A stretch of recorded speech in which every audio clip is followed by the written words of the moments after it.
If you are too lazy to make your own thumbnail for YouTube, don't worry, here's the solution. The first thing you need to do is find the video clip you want to take a thumbnail from, and you copy the URL from the video.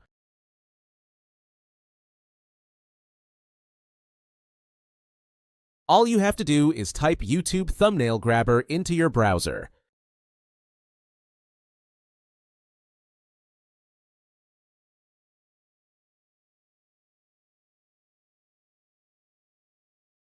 Then just leave the YouTube video link, and you will be shown several options that you can download.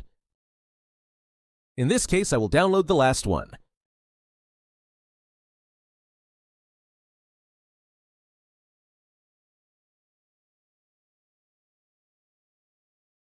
That would be it. You can use this method on any video content from YouTube. Thanks for watching. Don't forget to subscribe, leave a comment, and let me know what you think. If you have any questions or suggestions, drop them below. See you in the next video.